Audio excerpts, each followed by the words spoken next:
The most well-known colony was Plymouth. The legendary rock story came later. The Plymouth Company was chartered in 1606. New England was visited by many, and John Smith mapped the New England coast. Separatists from the Church of England, considering Anglicans not religious enough, obtained a patent from the Plymouth Company, sailed on the Mayflower along with various others, and arrived at Cape Cod in November 1620. They drew up the Mayflower Compact as a governing document. Separatists in the 16th and 17th century differed from Anglicanism in England and favored ideas similar to Calvin in Geneva and Knox in Scotland. They also believed the Church of England was corrupt. One group that fled to Holland was to be called the Pilgrims, who settled at Plymouth in 1620. Another group of separatists would be called Puritans, who settled the Massachusetts Bay Colony in 1635. The Wampanoag, people of the first light, were a large confederacy of at least 30,000 around New England. They were introduced to Europeans early in the 16th century, including trade, war, and smallpox. Before the Pilgrims was the Great Dying, perhaps killing 90% of them.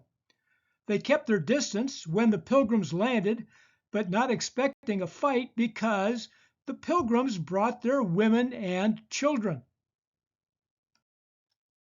Aboard the Mayflower were the Separatists and non-Separatists interested in the corporate profit, hopefully gold. Among the passengers were William Bradford, who would be the second governor and chronicler of the colonial history, and non-separatist Miles Standish. They made it to Cape Cod in November. The plan was to land in Virginia, but apparently the winter weather didn't allow it. Legend had it that the ship was running out of beer, and the sailors insisted the passengers be dumped so they had enough beer to return to England. The proposed governance was drawn up as the Mayflower Compact.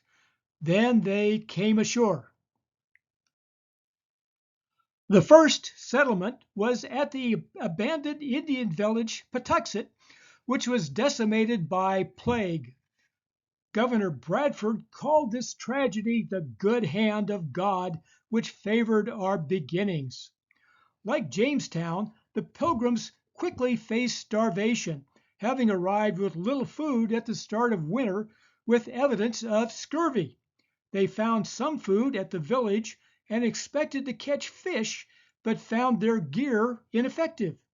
They were surrounded by good food, but initially survived on what they had: salt fish, salt beef, hardtack, dried peas, and fava beans. In desperation, they apparently managed to choke down some oysters, duck, salmon, and scallops.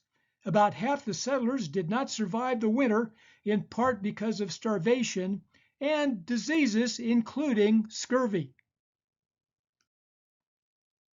They were visited by an Indian they called Squanto, whose real name was Squantum, in March 1621, who had been kidnapped to Europe, ransomed by monks, made it back several years later, and conveniently spoke English.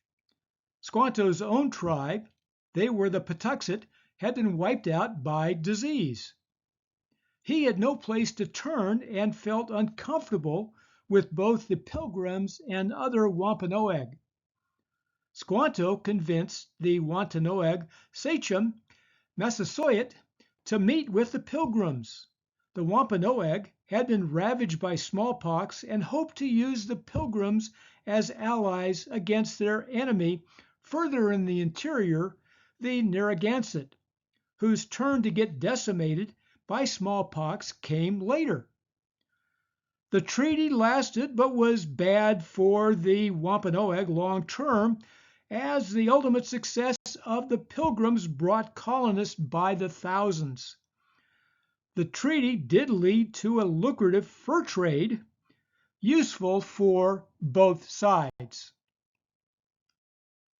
Squanto helped the settlers to become self-sufficient in food, showing them how to sow and fertilize corn and other native crops, then offering advice on hunting and fishing. The Pilgrims planted 20 acres of corn, plus barley and peas, with only the indigenous corn really successful. Fur trading started with beaver pelts, and this became a major source of revenue for the Plymouth Company. Giving thanks with prayers and blessing after harvest has a long tradition. The first celebration was in October 1621 at the Plymouth plantation after the initial harvest. It was a 3-day affair cooked by the 4 surviving women plus daughters and servants. 2 colonists, William Bradford and Edward Winslow, gave accounts.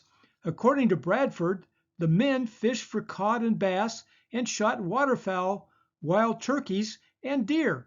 A number of Wampanoag attended, apparently uninvited. This was the legendary start of Thanksgiving, which I'll cover in detail in a holiday edition around Thanksgiving. William Bradford was elected governor, a position he held on and off over the next 30-plus years. Initially, the land was shared and wealth was measured in common stock. Bradford assigned tracts of land to each family, which led to harder work and improving food availability. Turns out that individual self-interest really works. Bradford is known for of Plymouth Plantation, a history from 1621 to 1646, making him the father of American history. The big 3 were Plymouth Rock, Pilgrims, and the already described Thanksgiving. Let's start with the Rock, which was never mentioned by the participants. The town boundary was marked with a rock in 1715. Then it was proclaimed that was the landing place in 1620. The proclamation was in 1741, likely about the same time that it was claimed that Shakespeare did not write his plays. The religious colonists on the Mayflower called themselves Separatists, and they became Congregationalists. William Bradford used the term Pilgrims in his of Plymouth Plantation, and the obscure passage was picked up in later sermons by Cotton Mather and others. The term became popular around 1820. Of course, museums abound. At the top of the must-see list are the Plymouth Patuxet museums, which pay tribute to both the Pilgrims and Wampanoag. Costume staff from the 17th century village are there to inform and may be both tolerant and willing to smile.